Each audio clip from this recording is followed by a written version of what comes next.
Film की शुरुआत एक टीनेज लड़के डैरेन शान के अंतिम संस्कार से होती है। हर कोई उसके जाने से बेहद दुखी है, लेकिन हैरानी की बात यह है कि वो असल में जिंदा है। असल में उसे ताबूत के अंदर वीडियो गेम खेलते हुए दिखाया जाता है। फिर दृश्य अतीत में कट जाता है, जहां डैरेन बताता है कि उसकी जिंदगी कितनी अच्छी थी। वो स्कूल में पॉपुलर था, उसके कूल दोस्त थे और अच्छे ग्रेड्स की वजह से उसके माता पिता उस पर गर्व करते थे। उसकी जिंदगी का एकमात्र नकारात्मक पहलू था उसका बचपन का सबसे अच्छा दोस्त स्टीव। एक दिन स्कूल में स्टीव डैरेन को इतिहास की क्लास छोड़ने के लिए मना लेता है। फिर वे दोनों छत पर पहुंच जाते हैं, जहां स्टीव कुछ बल्बों को पत्थर मारकर तोड़ देता है। फिर वह अपने दोस्त को भी ऐसा ही करने के लिए चुनौती देता है, लेकिन तभी उनके इतिहास के टीचर को छत से आती हलचल की आवाज सुनाई देती है। नतीजतन लड़के पकड़े जाते हैं और उनके माता पिता को इसकी सूचना दी जाती है। डैरेन को सबसे ज्यादा नुकसान उठाना पड़ता है, क्योंकि उसके माता पिता हमेशा से उसे एक आदर्श छात्र मानते थे। वे उसे बेरहमी से डांटते हैं और साथ ही 2 पूरे महीने के लिए घर में ही रहने की सजा भी देते हैं। इसके अलावा वे उसे स्टीव के साथ दोस्ती करने से भी मना कर देते हैं, यह कहते हुए कि वह एक बुरा प्रभाव है। यह सच है, स्टीव एक बेवकूफ है। अगले दिन स्कूल जाते वक्त डैरेन स्टीव को बताता है कि उसके माँ बाप चाहते हैं कि वह उनकी दोस्ती तोड़ दे। यह सुनकर स्टीव का दिल टूट जाता है और वह डैरेन पर आरोप लगाता है कि वह कभी अपने लिए खड़ा नहीं होता। जब वे झगड़ रहे होते हैं, तभी एक लिमोजीन गुजरती है और उसके अंदर बैठा आदमी एक फ्लायर बाहर फेंकता है, जो उनके सामने आकर गिरता है। वह एक सर्कस इवेंट का निमंत्रण होता है, जिसे फ्रीक शो कहा जाता है। फ्लायर पर लिखा होता है कि यह हर 500 साल में एक बार होता है। लड़कों को याद आता है कि उनके शिक्षक ने उन्हें शो में जाने के खिलाफ चेतावनी दी थी, क्योंकि यह गैर कानूनी था, लेकिन फिर भी वे उस रात सर्कस में जाने का फैसला करते हैं। डैरेन और स्टीव चुपके से अपने घरों से निकलते हैं और अपनी साइकिलों पर सर्कस की ओर निकल पड़ते हैं। यह पता चलता है कि लड़कों की अजीबोगरीब रुचियां हैं। डैरेन को मकड़ियों का बहुत शौक है, जबकि स्टीव को पिशाचों का जुनून है। वेन्यू पर वे एक बौने जैसे इंसान से, जो पर्दे के पीछे छुपा हुआ था, टिकट खरीदते हैं। मगर जब स्टीव उसे पैसे देता है तो वह जीव उसके हाथ को काटकर भाग जाता है। लड़के इस अजीब घटना को अनदेखा करके थिएटर के अंदर चले जाते हैं। पता चलता है कि शो ने अलग अलग उम्र के लोगों को आकर्षित किया है, ज्यादातर बड़े और बुजुर्ग लोगों को। जल्द ही शो शुरू होता है और होस्ट मिस्टर लंबा मंच पर आता है। वह दर्शकों का आने के लिए शुक्रिया अदा करता है और फिर उन्हें कुछ अजीबोगरीब करतब दिखाने लगता है। पहले तो एक वुल्फ मैन आता है और उसकी मौजूदगी से सब डर जाते हैं। मिस्टर टॉल उसे दर्शकों में बैठी एक औरत की तरफ इशारा करते हैं और सबकी सांसें थम जाती हैं जब वुल्फ मैन उसके हाथ फाड़ देता है। लेकिन किसी के कुछ कर पाने से पहले ही औरत के हाथ वापस उग आते हैं और वह ऐसे मंच की तरफ चल देती है जैसे कुछ हुआ ही न हो। मिस्टर टॉल फिर उसका परिचय कोरल लिम्स के तौर पर कराते हैं, जो कि इस फ्रीक शो की एक और सदस्य है। अगला है अलेक्जेंडर रिट्स, एक ऐसा आदमी जिसकी कोई रिब दिखती ही नहीं। तीसरे नंबर पर है गर्था टीथ, और वह अपने मजबूत दांतों से कुछ भी तोड़ सकती है। हैरानी की बात है, उसका पार्टनर रोम्बस 2 बेलीज अपने 2 पेटों की वजह से कुछ भी खा सकता है। वह तो एक ट्राईसाइकिल को पूरा निगल जाता है और एक टुकड़े में उगल देता है। फिर मैडम ट्रस्का नाम की एक खूबसूरत लेकिन थोड़ी अजीब औरत डैरेन को स्टेज पर बुलाती है और उसे अपना असिस्टेंट बनने को कहती है। लेकिन जब वो उसके चेहरे को छूती है तो उसे उसके अंदर कुछ ऐसा महसूस होता है जो मना है, और वे पीछे हट जाती है, जबकि परफॉर्मेंस जारी रहती है। मैडम ट्रस्का पल भर में चेहरे पर बाल उगाकर ऑडियंस को हैरान कर देती है, लेकिन अपने एक्ट के बाद वह अचानक शो को पैक करने का आदेश देती है, अपनी ही मांग के बावजूद। अगला एक्ट लॉर्टन क्रेस्पली अपनी मकड़ी साथी ऑक्टा के साथ स्टेज पर आता है। वह एक इंस्ट्रूमेंट बजाते हुए डांस परफॉर्मेंस से भीड़ को इम्प्रेस करता रहे। स्टीव लॉर्टन को वैम्पायरों पर एक किताब से पहचानता है और डैरेन को फुसफुसाता है कि वह असल में एक वैम्पायर है जिसे उनका होस्ट कहा जाता है। तभी पुलिस और शहर वालों, जिसमें लड़के के हिस्ट्री टीचर भी शामिल हैं, ने शो को बीच में ही रोक दिया। जब बड़े लोग बहस कर रहे होते हैं, डैरेन चुपके से बैक स्टेज जाता है और ऑक्टा को चुरा लेता है, उसके रंगीन रूप से मोहित होकर। लेकिन जैसे ही वह वहां से निकलने की कोशिश करता है, उसे छिपना पड़ता है क्योंकि कोई कमरे में आ जाता है। उसके आश्चर्य के लिए लार्टन एक बूढ़े आदमी के साथ आता है और वे वैम्पेनीज नाम के हाइब्रिड वैम्पायरों के खतरे के बारे में बात कर रहे होते हैं। मुझे उम्मीद है तुम सब ये लिख रहे हो, क्योंकि मुझे समझ नहीं आ रहा कि यहाँ क्या चल रहा है। अचानक स्टीव तेजी से अंदर घुसता है और उनसे वैम्पायर बनाने की गुहार लगाता है। वो कहता है कि वह अपनी जिंदगी से नफरत करता है क्योंकि उसके पास कोई नहीं है। पता चलता है कि स्टीव का पिता कई साल पहले गायब हो गया था और उसकी मां ने शराब का सहारा ले लिया था। बहुत मनाने के बाद लार्टन मान जाता है और उसका खून चखने का फैसला करता है।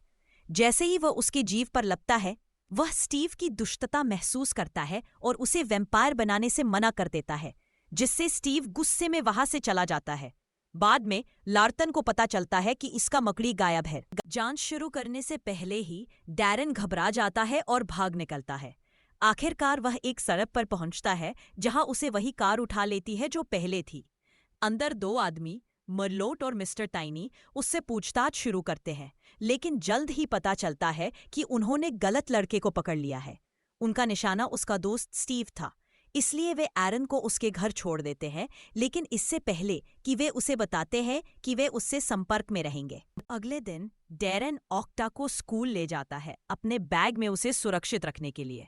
हालांकि क्लास शुरू होने से पहले स्टीव ने उन्हें देख लिया और उसे एंटीडोट दे देता है। खुशकिस्मती से यह काम करता है और स्टीव ठीक होने लगता है। फिल्म तब कुछ दिनों बाद की ओर कट करती है, जब डैरेन को अपने शरीर पर लार्टन के वैम्पायर खून का असर महसूस होने लगता है। एक दिन उसे कच्चे मांस की तीव्र इच्छा होती है। उसे अपनी बहन का खून चूसने और उसे मारने का भी एक बहुत ही आकर्षक आग्रह होता है। लेकिन आखिरकार वह अपने खून की प्यास को रोक लेता है और अपने कमरे में वापस भाग जाता है। वहां वह लार्टन को कोने में बैठे अपनी किताबें पढ़ते हुए पाता है। लर्ट डैरेन को चेतावनी देता है कि उसे अपने घर छोड़ देना चाहिए, क्योंकि वह खुद के लिए और अपने परिवार के लिए एक खतरा है। डैरेन ऐसा नहीं करना चाहता, लेकिन अपनी ही बहन को नुकसान पहुंचाने के बहुत करीब आने के बाद वह जाने का फैसला करता है। हालांकि वह यह भी नहीं चाहता कि उसके माता पिता हमेशा उसकी चिंता करते रहें, इसलिए वह उसी रात घर की छत पर अपनी मौत का नाटक करने का फैसला करता है। लार्टन डैरेन की गर्दन तोड़कर उसकी मदद करता रहे। इससे सबको लगेगा कि वह गिरकर मर गया। फिल्म तब वर्तमान में कट करती है, जहां डैरेन का अंतिम संस्कार हो रहा है। उसके दोस्त, शिक्षक और परिवार उसे श्रद्धांजलि दे रहे हैं, जबकि डैरेन तो कोफिन में जिंदा बैठा अपने फोन पर गेम खेल रहा है। उसी रात लार्टन कब्र खोदकर डैरेन को कोफिन से निकालता रहे, लेकिन उनके जाने से पहले ही मरलोट अचानक आ धमकता है और उन पर हमला कर देता रहे।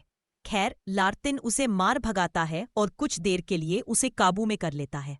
उस खतरनाक मौके के बाद वह डैरेन को फ्रीक शो के कैंपग्राउंड में ले जाता है, जहां उनकी मुलाकात रेबेका नाम की एक लड़की से होती है। इसी बीच स्टीव अपने दोस्त की मौत से बिल्कुल टूट चुका होता है और नतीजतन वह खुद को समाज से दूर कर लेता है और एक पागल इंसान बन जाता है।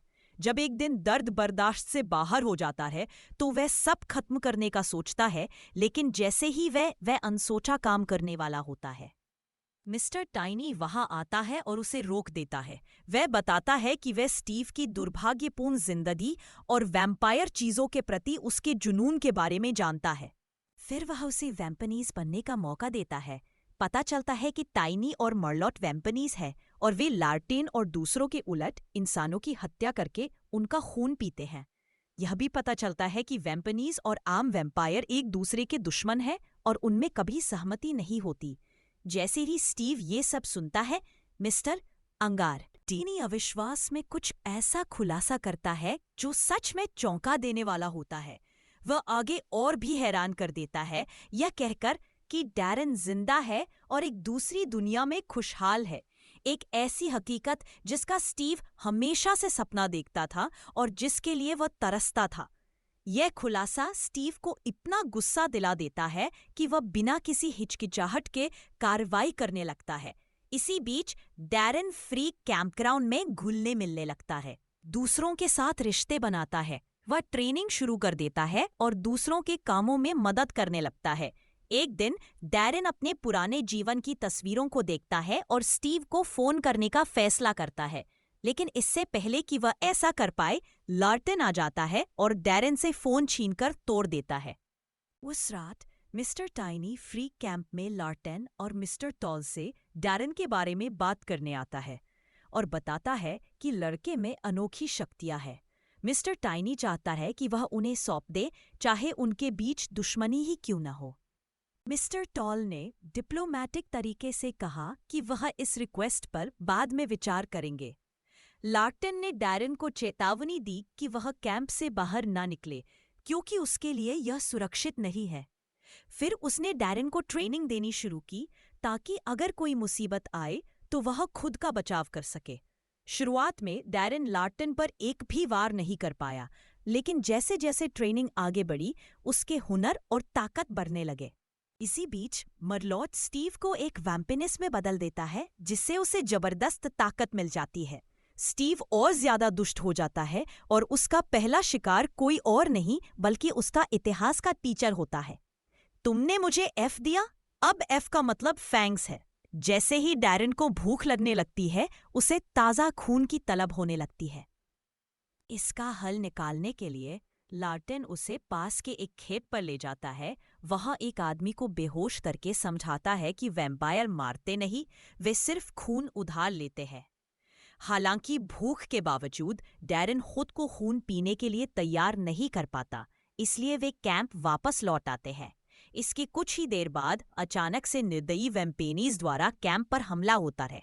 दोनों पक्षों के बीच भयंकर लड़ाई छिड़ जाती है और खून खराबा होता है। साफ है कि वैम्पेनीज डैरेन को ढूंढ रहे हैं और जल्द ही उसे रेबेका के साथ एक कॉस्ट्यूम रूम में छुपा हुआ पाते हैं। वैम्पेनीज डैरेन पर हमला करते हैं, जिससे एक जबरदस्त मारपीट शुरू हो जाती है। खुशकिस्मती से लार्टन और मिस्टर टॉल के समय पर पहुंचने और दूसरे फ्रीक्स की वजह से लड़ाई को आखिरकार रोक दिया जाता है और डैरेन को निश्चित मौत से बचा लिया जाता है। हालांकि जब धूल जमती है तो पता चलता है कि मरलॉट ने रेबेका की अगवा कर लिया है। अगली सुबह डैरेन उसे ढूंढने निकल पड़ता है, क्योंकि वह पूरी घटना के लिए खुद को दोषी मानता है। इसी बीच मिस्टर टाइनी उसके परिवार को अगवा कर लेता है, उसे एक जाल में फंसाने की उम्मीद में। थोड़ी देर बाद डैरेन अपने घर पहुंचता है और उसे खाली पाता है। फिर उसकी नज़र टेबल पर पड़े एक पोस्टर पर पड़ती है जो उसे सर्कस में बुला रहा होता है। इसी बीच लार्टन भी लड़ाई में शामिल होने का फैसला करता है और इसीलिए वह अपने हथियार इकट्ठा करने लगता है। अगले दृश्य में डैरेन सर्कस की ओर चल पड़ता है, जहां उसे रेबेका और उसका परिवार दीवार पर बंधे और लटके हुए मिलते हैं। स्टीव को वैम्पायरों के साथ देखकर वह हैरान भी होता है। फिर भी वह बिना किसी हिचकिचाहट के अपने पूर्व सबसे अच्छे दोस्त पर हमला कर देता है, जबकि लार्टन भी वहां पहुंच जाता है और मरलोट से उलझ जाता है। क्योंकि डैरेन ने खून नहीं पिया था, वह स्टीव की तुलना में बहुत कमजोर हो जाता है और आसानी से चोट लग जाती है। लेकिन तभी रेबेका खुद को आजाद करती है और डैरेन को अपना खून पीने का आदेश देती है ताकि वह अपनी ऊर्जा वापस पा सके। शुरुआत में वह मना कर देता है, लेकिन जब रेबेका उसे यकीन दिलाती है कि वह ठीक रहेगी, तो वह उसका खून पी लेता है। वही लार्किन बुरी तरह से घायल हो जाता है, लेकिन इसके बावजूद वह अपनी आखिरी ताकत का इस्तेमाल करके मरलोट को सीधे दिल में छुरा घोंप देता है और उसे तुरंत मार देता है। इसके बाद डैरेन फिर से स्टीव से लड़ने लगता है, जबकि मिस्टर टाइनी दूर से देख रहा होता है। बहुत हो चुका, वह हस्तक्षेप करने और उन्हें रोकने का फैसला करता रहे। मिस्टर टाइनी अपनी खास ताकतों का इस्तेमाल करके मरलोट को फिर से जिंदा कर देते हैं, उसे एक बौने जीव में बदलकर। फिर वह दोनों लड़कों से अपने साथ चलने को कहते हैं। उसकी ताकत से हैरान स्टीव तुरंत मान जाता है, लेकिन डैरेन नहीं मानता। इस मुकाबले के बाद लार्टन डैरेन के परिवार को सम्मोहित कर देता है ताकि उनकी हाल की यादें मिट जाएं। इस तरह उन्हें ये सुपरनैचुरल घटनाएं याद नहीं रहेंगी जो उनकी आंखों के सामने हुई थी। फिल्म का अंत होता है जब डैरेन वापस कैंप में लौटता है, जहां सभी फ्रीक्स उसका गर्मजोशी से स्वागत करते हैं और उसे घर जैसा महसूस कराते हैं।